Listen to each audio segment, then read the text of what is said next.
Selamat pagi jemaat yang dikasih dalam Tuhan. Hari ini kita akan mengadakan upacara dan kebaktian peringatan kemerdekaan ke-75 tahun Republik Indonesia. Upacara peringatan kemerdekaan Republik Indonesia akan segera dimulai. Jemaat diundang untuk berdiri. Menyanyikan lagu Indonesia Raya.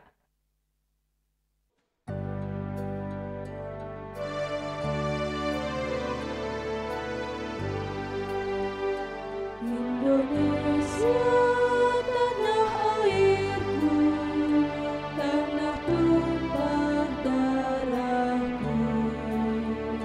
Di sanalah aku berdiri, jadi pandu ibuku.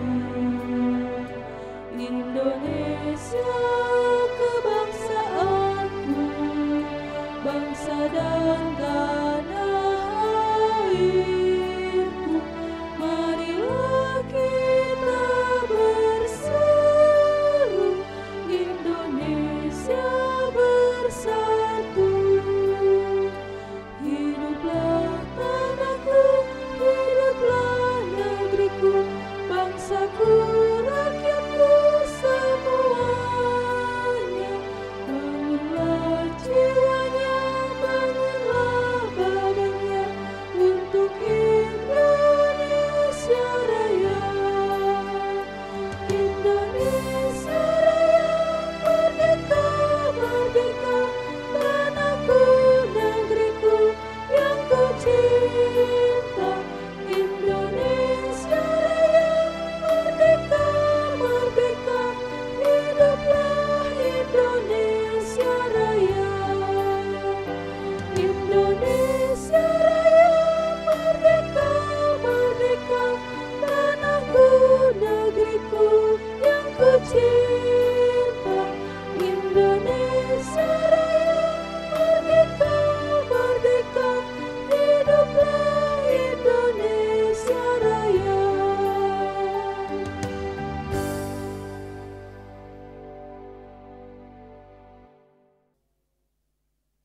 Pembacaan teks proklamasi.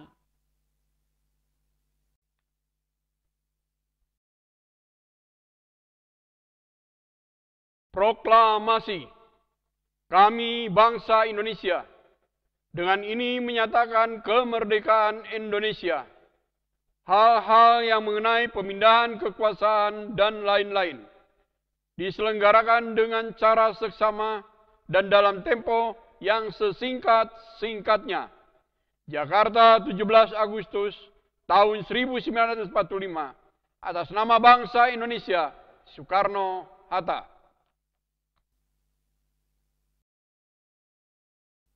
Pembacaan teks Undang-Undang Dasar 45.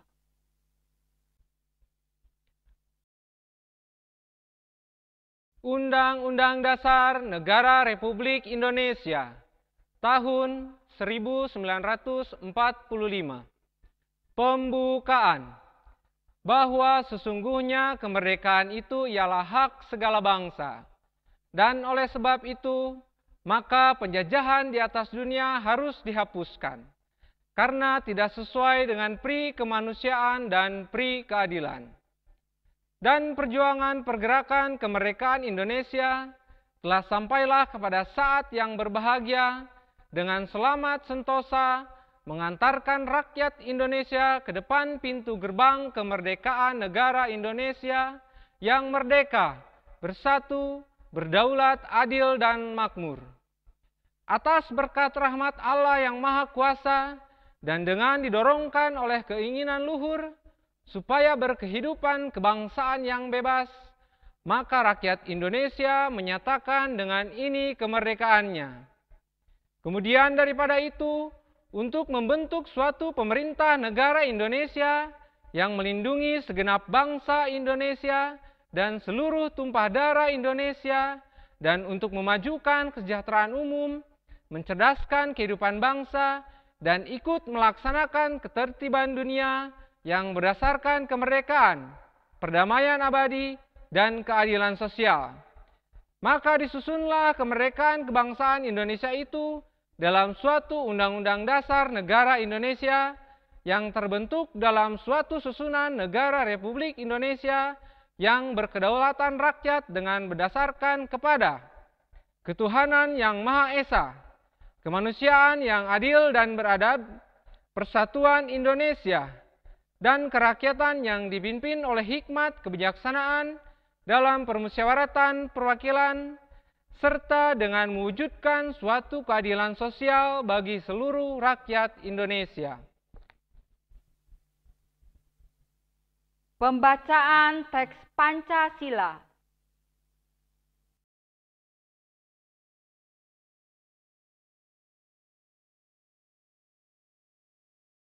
Pancasila. 1. Ketuhanan yang Maha Esa. 2. Kemanusiaan yang adil dan beradab. 3. Persatuan Indonesia.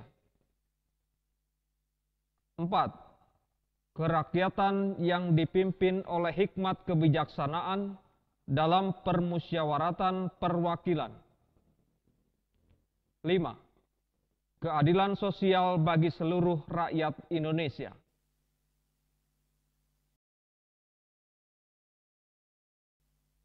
Mengheningkan cipta. Marilah kita mengheningkan cipta untuk mengenang jasa-jasa para pahlawan yang telah mendahului kita. Mengheningkan cipta, mulai.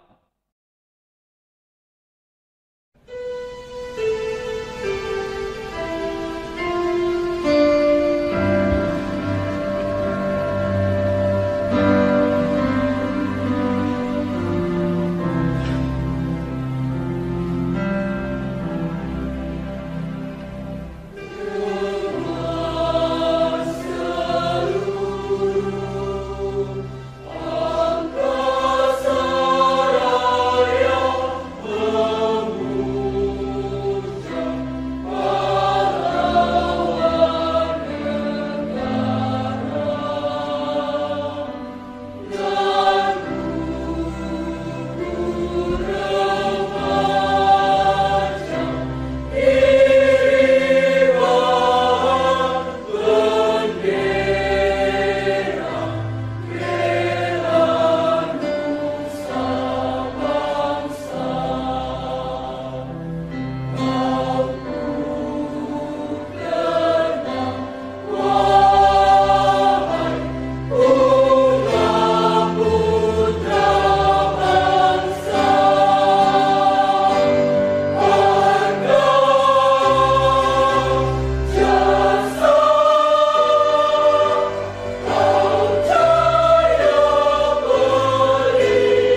mengheningkan cipta, selesai. Menyanyikan lagu Hari Merdeka.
Agustus tahun 45, itulah hari kemerdekaan kita. Hari merdeka, nusa dan bangsa, hari lahirnya bangsa Indonesia. Merdeka, selalu merdeka, tetap merdeka, selama hayat masih di kandung badan. Kita tetap setia, tetap setia, mempertahankan Indonesia.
Sidang jemaat yang dikasihi dalam Tuhan, marilah kita arahkan hati dan pikiran kita kepada Tuhan.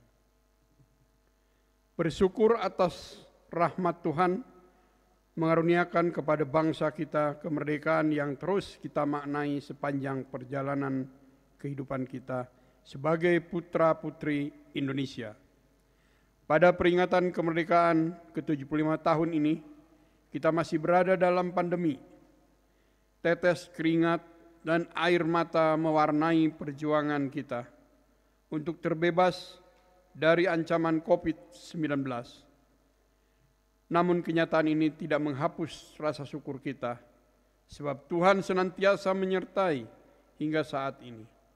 Kiranya melalui kebaktian ini, kita bersama kembali diberikan kekuatan dan pengharapan yang terus memampukan kita untuk berjuang bersama. Umat Tuhan, kami undang bangkit berdiri dan memuliakan Tuhan dengan Kidung Kabungahan nomor 54 Sim Abdi aturkeun puji.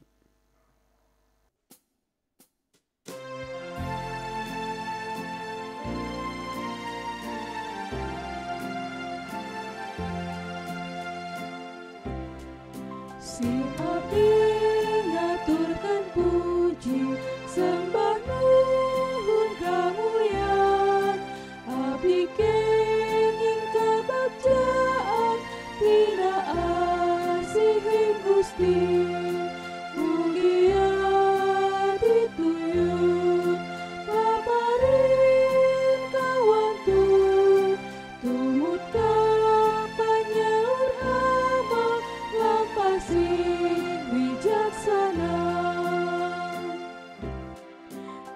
abdi nyanggakeun hormat amat tetep ngamana. Najan abdi sering mengpar ingkar tina timbalan. Mugia dituyun paparin kawantu, tumut kapan nyaur ama lantasin wijaksana.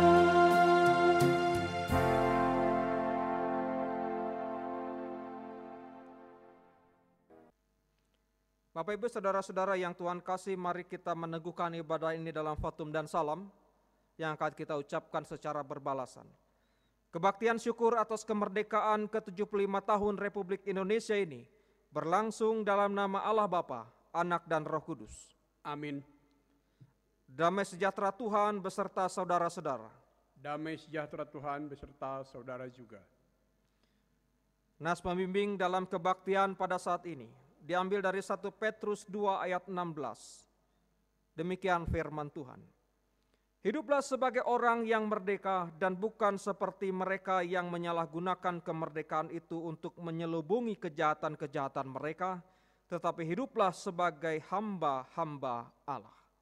Demikianlah nas pembimbing dalam kebaktian saat ini. Saudara-saudara yang Tuhan kasih, mari kita menaikkan doa syukur dan pengakuan dosa kita ke hadapan Tuhan, yang akan kita ucapkan secara berbalasan. Ya Tuhan, kami datang dan mengucap syukur atas waktu yang Tuhan karuniakan bagi kami untuk bersekutu di hari kemerdekaan ke-75 bangsa kami tercinta, Indonesia. Kami yang beribadah di gereja ataupun di rumah masing-masing, dipersatukan untuk menghayati keprihatinan bersama yang perlu kami perjuangkan, khususnya dalam mewujudkan kemerdekaan seutuhnya. Syukur kepada Tuhan. Ampunilah kami atas sikap dan laku hidup yang telah membelenggu hak sesama untuk mendapat hidup yang layak dan perlakuan yang adil. Inilah pengakuan kami Tuhan. Ampuni kami yang seringkali hanya sebatas doa dan wacana dalam berjuang bagi sesama yang menderita sebagai korban atas berbagai tindak kekerasan dan kejahatan. Inilah penyesalan kami Tuhan. Kiranya dalam perkenan-Mu kami beroleh pengampunan dan diberi kesempatan untuk bertutur, berpikir dan bertindak lebih baik. Tuhan, dengarlah doa kami. Amin.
Demikianlah sekarang tidak ada penghukuman bagi mereka yang ada di dalam Kristus Yesus.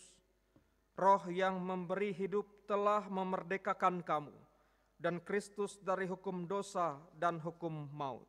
Roma 8 ayat 1 sampai dengan yang kedua. Demikianlah berita anugerah pengampunan dari Allah. Terpujilah Allah atas kasih-Nya. Amin.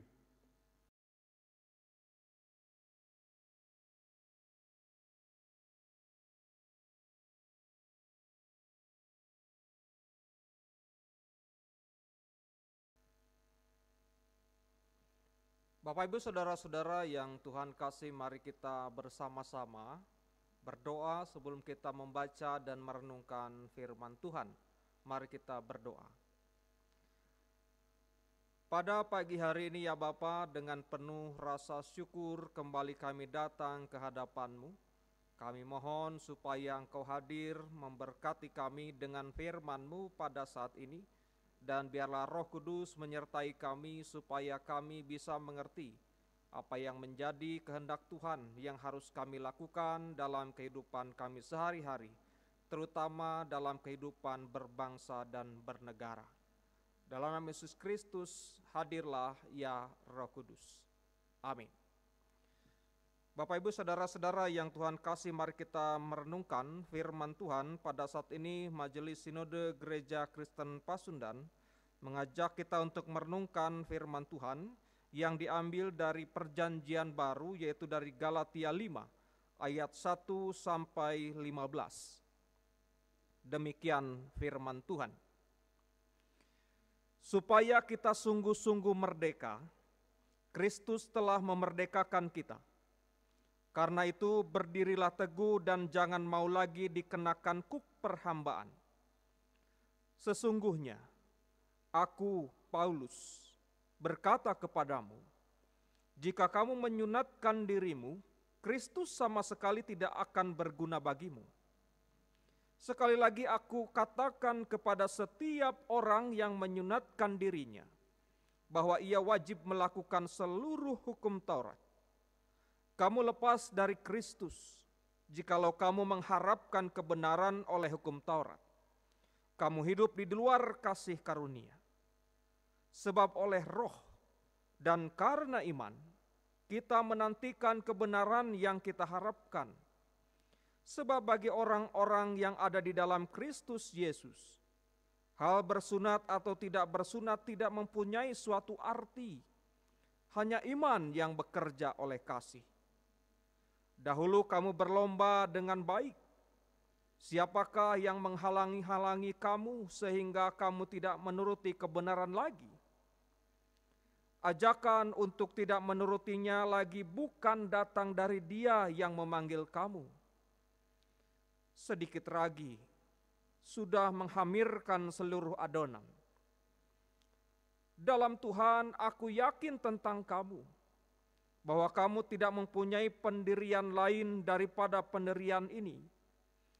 Tetapi barang siapa yang mengacaukan kamu, ia akan menanggung hukumannya. Siapapun juga dia.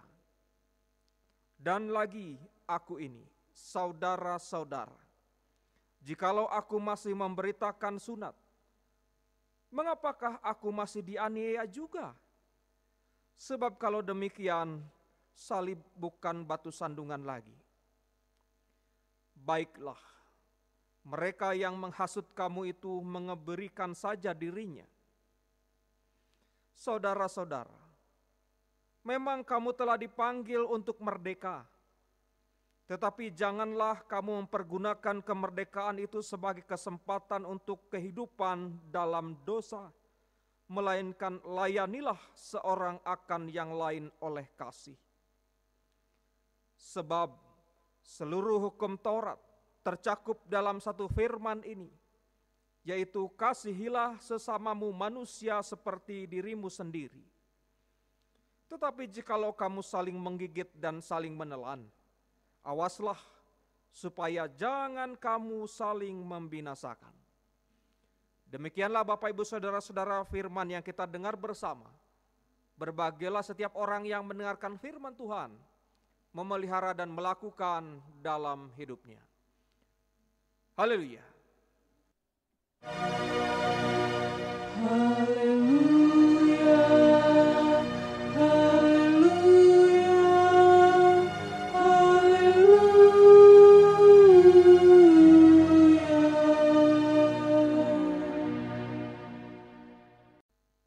Saudara-saudara yang Tuhan kasih, mari kita merenungkan firman Tuhan pada saat ini dengan tema kemerdekaan Kristen. Bapak Ibu saudara-saudara yang Tuhan kasih, mari kita mereview sejenak ketika Rasul Paulus dalam perjalanan misinya yang pertama. Ia telah memberitakan Injil kepada penduduk salah satu provinsi Romawi, yaitu Galatia di pusat Asia Kecil. Dan khotbah itu secara menakjubkan ternyata telah diterima oleh mereka dengan luar biasa. Dan mereka akhirnya meninggalkan kehidupan hedoisme. Hedoisme merupakan ajaran atau pandangan bahwa kesenangan atau kenikmatan merupakan tujuan hidup dan tindakan manusia. Mereka juga meninggalkan paganisme. Paganisme adalah sebuah kepercayaan atau praktik spiritual penyembahan terhadap berhala yang pengikutnya disebut pagan, yaitu merujuk kepada politeisme atau penyembahan lebih dari satu Allah. Dan mereka juga meninggalkan perzinahan. Dan mereka semua kemudian berbalik kepada Kristus untuk menerima keselamatan yang ajaib.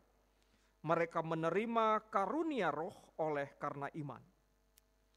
Ketika mereka bersuka cita di dalam Tuhan, dan berkat yang Allah karuniakan kepada mereka melalui Roh Kudus, Yesus hadir di dalam keimanan mereka. Ketika mereka bersuka cita di dalam Tuhan, Bapak Ibu saudara-saudara yang Tuhan kasihi, datanglah orang-orang Yahudi dan berkata kepada mereka, percaya di dalam Kristus itu memang baik, namun jika itu saja tidak akan dapat menyelamatkan kalian. Kalian harus menambahnya dengan melakukan pekerjaan-pekerjaan atau usaha menaati hukum Taurat juga. Tentu saudara-saudara pandangan tersebut menjadi tanda tanya besar bagi mereka yang baru saja menerima Kristus. Dan melihat adanya pengajaran demikian, Rasul Paulus segera merespon. Lalu bagaimana responnya? Dan saudara-saudara, respon dari Rasul Paulus sangat keras. Sebagai contoh dalam perikop yang telah kita baca, ia berkata dalam pasal 5 ayat yang pertama, jika kamu kembali kepada hukum Taurat, maka kamu akan kembali dikenakan kuk perhambaan. Dalam ayat yang kedua saudara-saudara, jika kamu ingin memelihara hukum Taurat agar diselamatkan, Kristus sama sekali tidak akan berguna bagimu. Dalam ayat 3, saudara-saudara, Paulus menyampaikan demikian. Kamu yang mau dibenarkan oleh hukum Taurat, kamu wajib melakukan seluruh hukum Taurat. Dan setelah kamu diperbudak olehnya, kamu masih tidak tahu apakah kamu sudah diselamatkan atau belum. Dalam ayat yang keempat, saudara-saudara, dikatakan juga, kamu ingin diselamatkan melalui usahamu sendiri. Dan dengan menaati hukum Taurat, Kristus menjadi tidak berguna bagi kamu. Kamu tidak memerlukan dia, kamu lepas dari dia dan ada di luar kasih karunia. Dalam ayat 5 saudara-saudara dituliskan demikian. Kamu yang ingin diselamatkan melalui upacara, ritual, seremonial, dan ketaatan terhadap hukum Taurat, maka kebenaran yang kamu harapkan telah hilang. Dan yang keenam saudara-saudara yang Tuhan kasihi, dituliskan demikian. Ia menyimpulkan, seluruh maksud dari iman Kristen, iman yang bekerja oleh kasih, sebagai definisi dari keseluruhan berita kekristenan. Artinya Bapak Ibu saudara-saudara yang Tuhan kasih, sekarang Rasul Paulus menegaskan bahwa semua itu, entah memelihara ritual-ritual, seremonial, Taurat, ketaatan kepada perintah-perintah Taurat, semua itu saudara-saudara tidak berguna, karena semua itu sudah digenapi melalui kasih karunia di dalam Kristus. Lalu bagaimana caranya kasih karunia Kristus itu diberikan? Pengorbanan Kristus disalib, mati, bangkit, naik ke surga. Itulah caranya kasih karunia diberikan Kristus bagi manusia. Lalu bagaimana pula caranya kasih karunia Kristus itu kita peroleh? Dengan kata lain saudara-saudara, kemudian Rasul Paulus membawa kepada sebuah penyataan kasih karunia keselamatan di dalam Kristus hanya diperoleh dalam firman Allah, yaitu melalui iman di dalam Yesus Kristus. Bapak Ibu saudara-saudara yang mengasihi Tuhan, berbicara soal iman, kata Rasul Paulus, konsepnya bukan lagi secara lahiriah, misalnya diangkat di sini seperti sunat. Karena soal sunat inilah yang mereka perdebatkan di Galatia. Bagaimana pengertian sebenarnya dari umat Yahudi tentang sunat ini? Kita harus memahaminya. Dalam kitab Kejadian, Bapak Ibu saudara-saudara yang Tuhan kasih, ada tertulis, Allah dan Abraham mengikat sebuah perjanjian di mana Abraham dan keturunannya kelak harus disunat. Kemudian ini mereka artikan sebagai ajaran Allah, bahwa sunat adalah ajaran Allah. Tetapi dalam kitab Yohanes 7 ayat 22, demikian, Musa menetapkan supaya kamu bersunat, kamu menyunat orang pada hari Sabat. Artinya saudara-saudara, sunat itu bukan berasal dari Musa tetapi dari nenek moyang mereka. Bila dari nenek moyang mereka, maka sunat adalah tradisi dan bukan jalan keselamatan. Kemudian Bapak Ibu saudara-saudara yang Tuhan kasih, bagaimana soal iman itu? Mari selanjutnya kita akan mempelajari dengan hati-hati. Dengan sikap doa kita dalami soal iman pada kesempatan yang diberikan Tuhan kepada kita saat ini. Iman seperti apakah yang menyelamatkan jiwa kita dari dosa dan membawa kita kepada Allah dan keselamatan? Yang pertama, Bapak Ibu saudara-saudara yang Tuhan kasih, ini bukan karena memelihara hukum Taurat. Ini bukan karena pengakuan akan kebenaran. Ini bukan karena mempercayai realitas Allah dan kitab suci. Ini suatu yang berbeda dengan persepsi dan pengakuan intelektual. Yakobus, pemimpin gereja di Yerusalem, dalam pasal 2 dari suratnya berkata, engkau percaya bahwa hanya ada satu Allah saja. Itu baik. Tetapi setan-setan pun juga percaya akan hal itu dan mereka gemetar, dalam Yakobus 2 ayat 19. Mereka mengetahui semuanya tentang iman dan mereka mengetahuinya bahkan lebih intim daripada kita yang melakukannya. Kita tidak diselamatkan oleh pengetahuan, oleh pengakuan intelektual. Artinya saudara-saudara, iman di sini bukanlah persepsi atau pengetahuan. Iman juga bukan karena menghafalkan pengakuan iman yang bunyinya aku percaya kepada Allah Bapa yang Maha Kuasa, Khalik langit dan bumi dan seterusnya. Iman bukan karena Anda bergabung menjadi dalam suatu anggota suatu organisasi atau gereja tertentu atau menjadi sebuah kelompok filantropik. Filantropik itu saudara-saudara berasal dari bahasa Yunani, philein berarti cinta dan anthropos artinya manusia.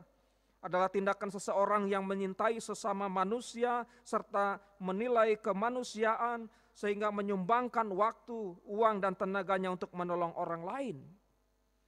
Biasanya filantropi dilakukan oleh orang kaya raya yang sering menyumbang untuk kaum miskin. Iman saudara-saudara yang menyelamatkan adalah sesuatu yang sama sekali berbeda dengan dunia ini, dengan pengertian kita selama ini. Allah berfirman, orang yang percaya kepadanya tidak binasa, melainkan beroleh hidup yang kekal, dalam Yohanes 3 ayat 16. Artinya saudara-saudara, hidup kekal itu konsep iman, bukan konsep perbuatan. Bahkan Paulus dalam 2 Timotius 1 ayat 12 mengatakan, karena aku tahu kepada siapa aku harus percaya dan aku yakin bahwa dia berkuasa memelihara apa yang telah dipercayakannya kepadaku pada hari Tuhan. Di sini saudara-saudara kita temukan esensi dari iman yang menyelamatkan itu. Iman yang menyelamatkan adalah komitmen hidup di dalam Kristus. Komitmen hidup kita kepada Kristus. Ini berarti menyerahkan seluruh jiwa raga kita kepada Dia, segenap hati kita, jiwa kita, dan akal budi kita kepada Kristus. Itu iman yang menyelamatkan. Dalam Kisah Rasul 16 ayat 30 dan ayat 31. Apa dampaknya jika kita memiliki iman yang demikian kepada Kristus? Bapak Ibu saudara-saudara yang Tuhan kasih, saya mengajak kita untuk melihat dalam Yohanes 2 ayat 1 sampai 11. Di sana ada pesta pernikahan di Kana. Pada saat itu saudara-saudara, tuan rumah kehabisan anggur, lalu Maria ibu Yesus datang kepada Yesus. Ia meminta supaya Yesus menolong tuan rumah itu. Lalu Yesus membuat mujizat air menjadi anggur yang terbaik. Artinya saudara-saudara, iman Maria di sini telah menghadirkan mujizat, telah menghadirkan pertolongan. Peristiwa yang kedua Bapak Ibu saudara-saudara, misalnya dalam Matius 9 ayat 20 sampai 22. Tentang perempuan yang sakit pendarahan, hanya karena menjamah jubah Yesus saja, maka ia pun sembuh. Yesus berkata kepada perempuan itu, imanmu menyelamatkan engkau. Iman yang menyembuhkan. Jadi saudara-saudara yang Tuhan kasih, itu dampaknya. Yang ketiga saudara-saudara, kita temukan misalnya dalam Lukas 8 ayat 54 sampai 55. Pada saat anak perempuan Yairus mati, dihidupkan karena orang tuanya datang kepada Yesus. Sehingga beriman kepada Yesus berarti itu iman menghidupkan. Lalu saudara-saudara yang Tuhan kasih, kita temukan juga dampak dari iman kepada Kristus adalah dalam Lukas 23 ayat 42 sampai 43. Ketika kita melihat ada penjahat di atas kayu salib yang bertobat, memohon kepada Yesus supaya ia dibawa oleh Yesus ke dalam Firdaus, Yesus katakan, saat ini juga engkau ada bersama dengan aku di dalam Firdaus. Artinya iman itu saudara-saudara menyelamatkan. Jadi itulah hebatnya beriman kepada Yesus Kristus. Tidak hanya menghadirkan pertolongan, tidak hanya menghadirkan penyembuhan, tidak hanya menghadirkan penghidupan atau menghidupkan, tetapi juga menyelamatkan. Apakah sebagai orang Kristen kita merasakan saudara-saudara hal ini? Karena inilah yang kemudian dinamakan sebagai kemerdekaan Kristen. Kemerdekaan kita sebagai orang yang percaya kepada Kristus. Apakah sebagai orang Kristen kita sudah merasakan kemerdekaan yang dimaksud, atau kita masih ditakuti oleh bayang-bayang maut? Bapak Ibu saudara-saudara yang mengasihi Tuhan, seorang yang berada di bawah perhambaan maut belum mengalami kemerdekaan Kristiani. Dan seorang yang masih berada di bawah perhambaan maut akan berusaha mencari pembenaran melalui berbagai macam cara, tercermin dalam Galatia 5 ayat yang ke-7. Dikatakan demikian oleh Rasul Paulus, dahulu kamu berlomba dengan baik. Siapakah yang menghalang-halangi kamu sehingga kamu tidak menuruti kebenaran lagi? Kalimat berlomba-lomba di sini saudara-saudara adalah upaya manusia untuk memperoleh keselamatan, melakukan banyak kebenaran. Paulus menggambarkan kemerdekaan kita dengan lebih jelas lagi dalam Roma 8 ayat 1 yang sampai dengan ayat yang kedua demikian. Demikianlah sekarang tidak ada penghukuman bagi mereka yang ada di dalam Kristus Yesus. Roh yang memberikan kehidupan telah memerdekakan kamu dalam Kristus dari hukum dosa dan hukum maut. Sekarang saudara-saudara, apakah yang merongrong kemerdekaan kita ini sebagai orang-orang yang sudah merdeka secara iman kepada Kristus ini, sehingga kita harus mempertahankan keimanan itu. Kalau saya mencatat Bapak Ibu Saudara-saudara, sedikitnya ada dua hal yang selalu merongrong kemerdekaan kita. Yang pertama adalah kuk. Kuk ini adalah sebuah simbol. Simbol penindasan. Biasanya dalam kehidupan bangsa Israel itu adalah perkakas yang dikenal sebagai alat yang menghubungkan antara dua atau lebih lembu menjadi satu. Dalam 1 Raja-Raja 12 ayat yang keempat atau Kisah Rasul 15 ayat yang ke-10. Contoh kuk di sini saudara-saudara, Paulus ungkapkan dalam Galatia 2 Galatia 2 ayat yang keempat. Paulus menuliskan demikian. Memang ada desakan dari saudara-saudara palsu yang menyusup masuk supaya mereka yang menyelusup itu ke dalam persekutuan mereka itu menghadang kebebasan kita yang kita miliki dalam Kristus Yesus. Supaya dengan jalan itu mereka bisa memperhambakan kita. Artinya saudara-saudara, yang pertama kuk yang dimaksud adalah pengajaran sesat. Ini yang selalu merongrong kita. Melongrong kemerdekaan kita secara Kristiani. Begitu juga saudara-saudara yang Tuhan kasih, ada orang yang bertanya, kalau memang kita diselamat oleh iman, lalu untuk apa kita berbuat baik? Atau mengapa kita diperintahkan berbuat baik? Pertanyaan ini mengantarkan kita kepada rongrongan yang kedua dari kemerdekaan Kristiani kita. Yaitu kemerdekaan yang luar biasa seharusnya kita pertahankan. Rongrongan ini kalau boleh saya katakan sebagai rongrongan liberalistis atau liberaltinitas. Kalau rongrongan yang pertama tadi disebut rongrongan legalitas karena menuntut ketaatan kepada Taurat. Yang kedua disebut rongrongan libertinitas. Sebenarnya Bapak Ibu Saudara-saudara yang Tuhan kasih, peringatan dari Rasul Paulus kepada rongrongan yang kedua ini masih berlanjut dalam dua perikop berikutnya. Misalnya dalam Galatia 5 ayat 16 sampai 26 menunjukkan bahwa orang merdeka dipanggil hidup menurut roh, bukan menurut keinginan daging.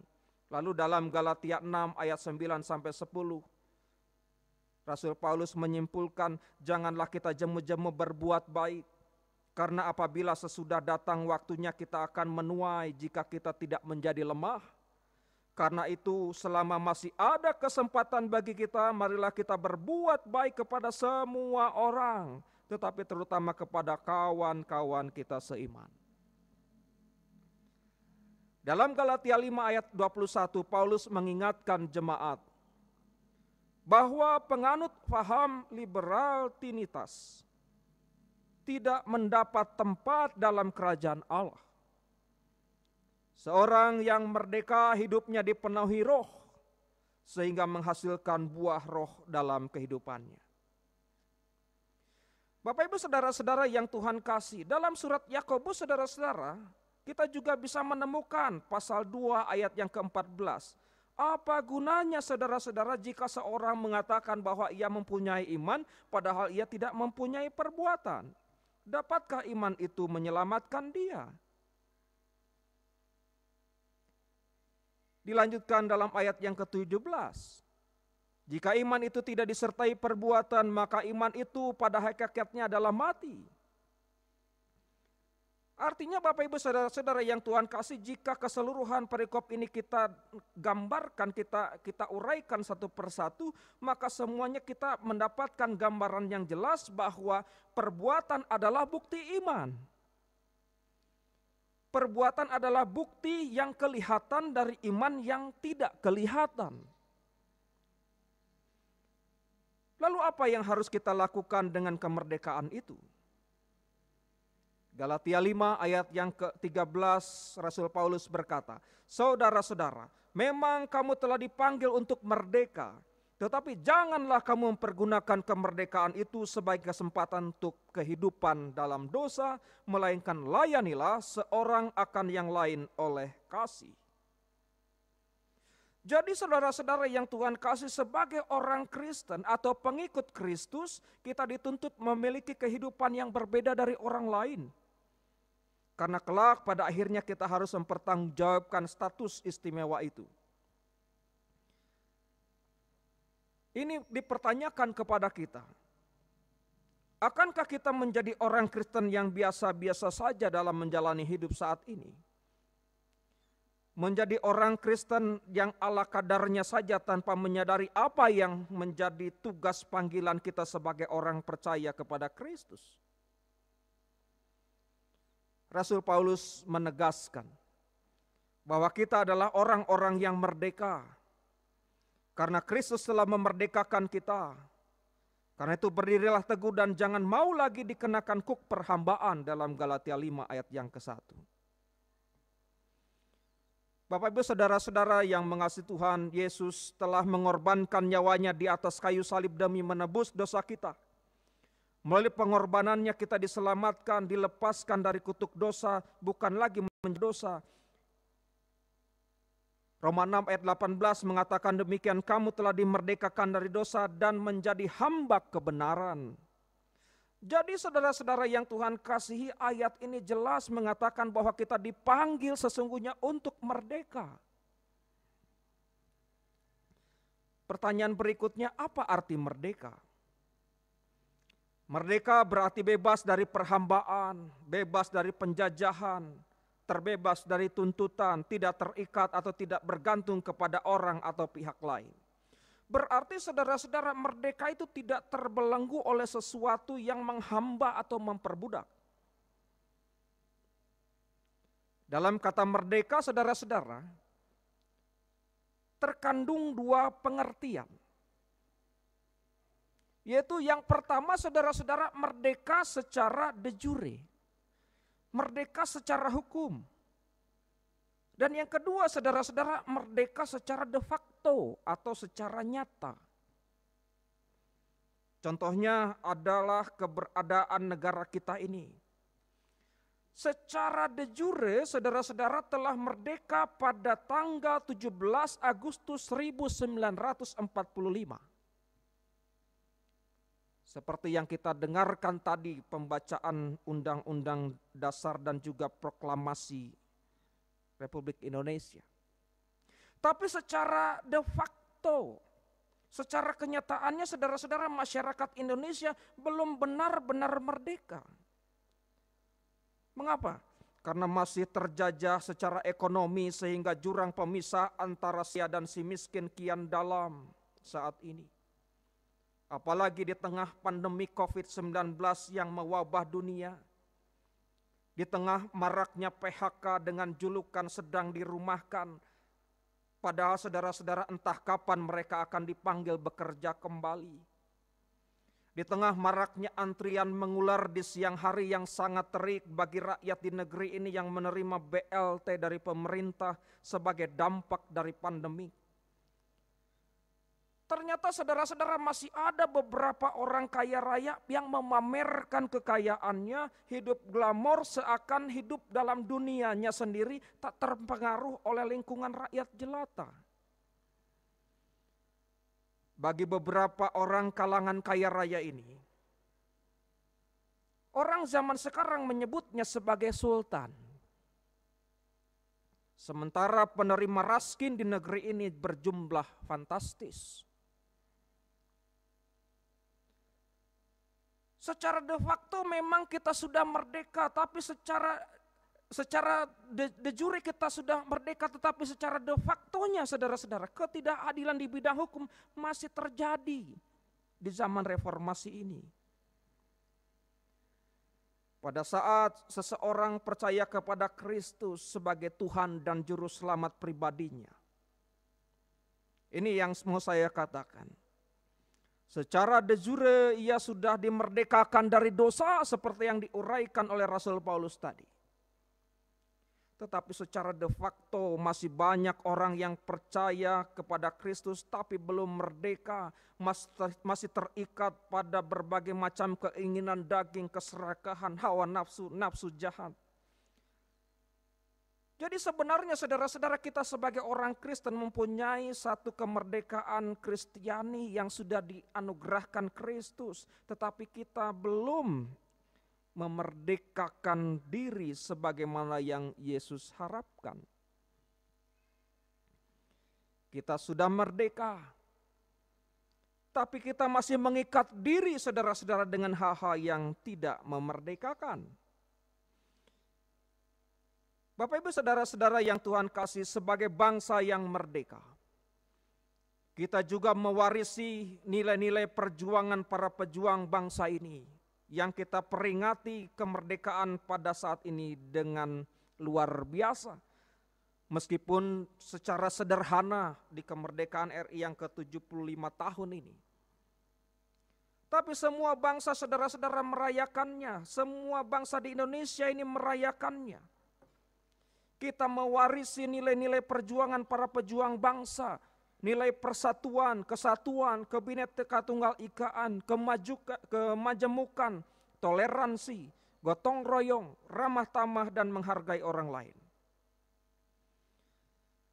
Bapak Ibu saudara-saudara yang Tuhan kasih, kalau kemerdekaan sebagai bangsa Indonesia membawa kita kepada negara kesatuan Republik Indonesia, maka kemerdekaan Kristiani membawa kita menjadi bagian dari pewaris kerajaan Allah. Kemerdekaan kita sebagai bangsa Indonesia menuntut kita untuk mempertahankan dan mengisinya dengan perilaku yang baik dalam kehidupan berbangsa bernegara. Dan mempertahankan negeri ini dari siapapun yang akan merusaknya, memecah belahnya, baik dari eksternal maupun dari internal. Kita harus mengisinya dengan nilai-nilai kebaikan yang diwariskan oleh para pendiri bangsa. Dan ini adalah momen yang tepat bagi kita. Tidak sekedar untuk memperingati kemerdekaan, tetapi mari kita berubah dengan pola pikir dan pola hidup yang membangun negeri ini.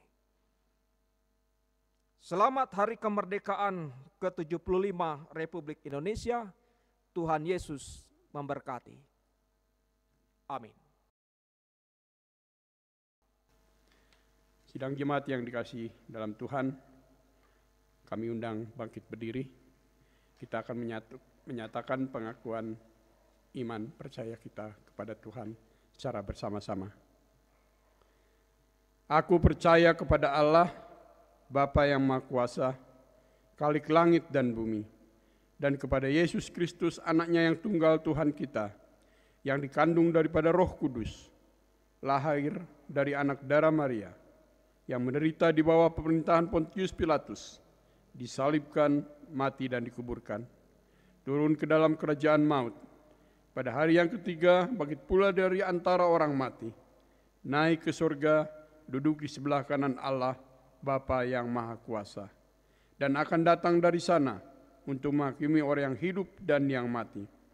Aku percaya kepada Roh Kudus, gereja yang kudus dan am, persekutuan orang kudus, pengampunan dosa, kebangkitan daging, dan hidup yang kekal. Amin. Saudara-saudara yang Tuhan kasih, mari kita bersama-sama menaikkan doa syafaat yang akan diakhiri dengan mengucapkan doa Bapa kami bersama-sama, dan mari kita berdoa.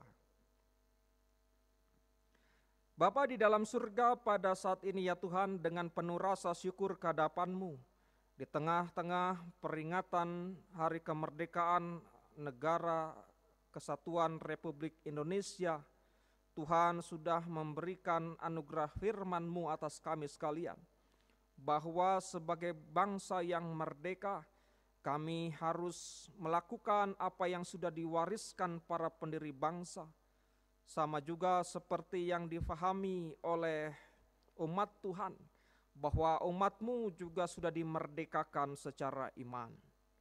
Bapa dalam surga, kami berdoa saat ini untuk pembangunan nasional yang adil dan merata. Tuhan berkati supaya semua yang dilakukan para pemimpin bangsa dalam memajukan negeri ini boleh mendatangkan kebaikan kepada rakyat yang dipimpinnya dan kebaikan bagi kesatuan persatuan negara Republik Indonesia ini. Kami juga berdoa ya Tuhan untuk para pemerintah, yaitu pemimpin-pemimpin yang duduk di lembaga tinggi, lembaga penegak hak asasi manusia di Indonesia. Berkatilah mereka juga supaya mereka dalam melaksanakan tugasnya tidak lupa akan panggilan mulia yang diberikan oleh Tuhan sebagai para orang-orang yang memberikan perhatian untuk penegakan hukum di negeri ini. Tuhan berkati mereka semua agar mereka boleh bertindak adil dalam keputusannya, sehingga negara kami ini boleh menjadi negara yang maju, adil dan berdaulat secara hukum. Kami juga berdoa ya Tuhan pada saat ini untuk gereja-gereja umat Tuhan dimanapun berada. Berkatilah supaya kami sekalian juga bisa menjalin komunikasi, menjaga hubungan yang baik, intern umat beragama maupun antar umat beragama. Biarlah kami boleh saling menghargai, menghormati dengan orang lain, supaya gereja Tuhan tidak hanya berdiri, tidak hanya kemudian bisa menyampaikan apa yang menjadi kehendak Tuhan, tetapi juga memajukan negeri ini bergandengan tangan dengan semua anak bangsa, dengan semua golongan yang ada di negeri ini. Bapa dalam surga, kami juga berdoa di tengah-tengah pandemi COVID-19 yang masih mewabah dunia. Tuhan yang akan menolong kami sekalian agar kebebasan kami, kemerdekaan kami yang saat ini kami rayakan tidaklah kemudian menjadi bumerang untuk kami karena kami tidak menjaga diri kami untuk tetap berada dalam protokol kesehatan. Kemerdekaan itu bukan berarti menghilangkan hak, tetapi kami juga diingatkan di tengah wabah ini kami harus menjaga diri, membatasi segala aktivitas kami. Biarlah Roh Kudus menolong kami, memberikan kepada kami kekuatan untuk bisa melewati masa-masa sulit ini. Bapa dalam surga, untuk ke depan, biarlah bangsa ini boleh menjadi bangsa yang besar, bangsa yang adil makmur, yang disertai dan diberkati oleh Tuhan, baik rakyatnya maupun para pemimpinnya. Bapa dalam surga, jikalau kami akan mengakhiri kegiatan kami dalam ibadah hari ini, Tuhan berkati kami sekalian. Selepas dari ibadah ini, biarlah seluruh aktivitas kami boleh kami serahkan ke dalam tangan kasih Tuhan. Engkau memberkatinya. Di dalam nama Yesus Kristus seluruh doa ini kami sampaikan. Dalam Kristus pula kami hendak bersama-sama menaikkan doa Bapa kami seperti demikian. Bapa kami yang di surga, dikuduskanlah namamu, datanglah kerajaanmu, jadilah kehendakmu di bumi seperti di surga. Berikanlah kami pada hari ini makanan kami yang secukupnya, dan ampunilah kami akan segala kesalahan kami, seperti kami juga telah mengampuni orang yang bersalah kepada kami. Dan janganlah membawa kami ke dalam pencobaan, tetapi lepaskanlah kami daripada yang jahat. Karena Engkaulah yang punya kerajaan dan kuasa dan kemuliaan sampai selama-lamanya. Amin. Sidang jemaat yang kasih dalam Tuhan, dipersilakan untuk duduk. Marilah kita memberikan persembahan sebagai salah satu wujud syukur kita kepada Allah yang senantiasa menyertai dan memberkati hidup kita. Ingatlah firman Tuhan, dengan rela hati aku akan mempersembahkan korban kepadamu. Bersyukur sebab namamu baik ya Tuhan. Mazmur 54 ayat 8. Sambil kita menyerahkan persembahan, kita akan pujian dari Kidung Jemaat 337, betapa kita tidak bersyukur.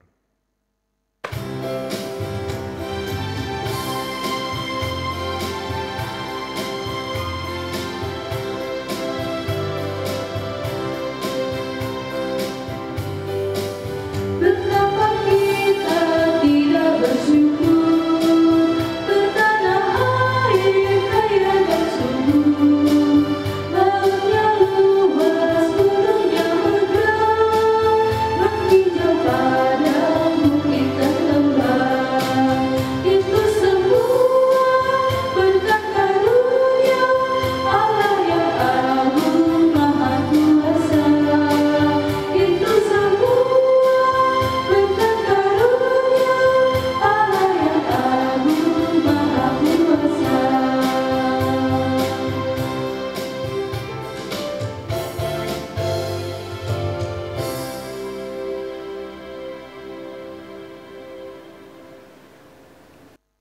Sidang jemaat yang kasih dalam Tuhan, saya undang untuk bangkit berdiri.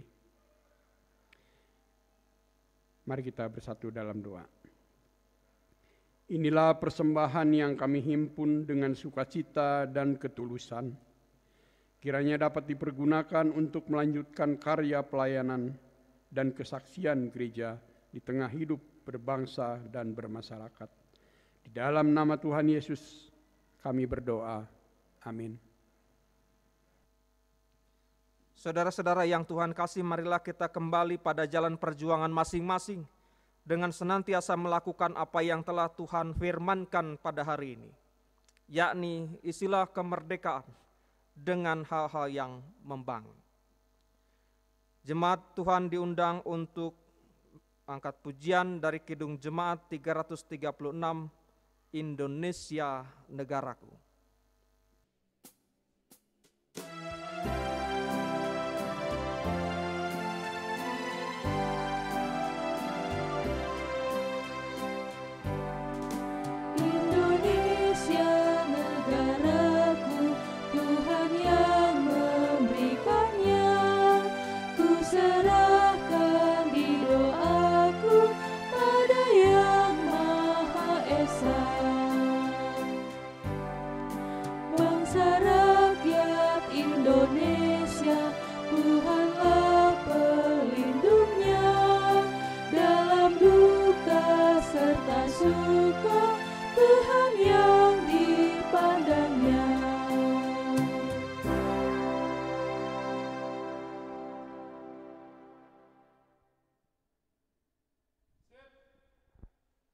Terimalah berkat Tuhan.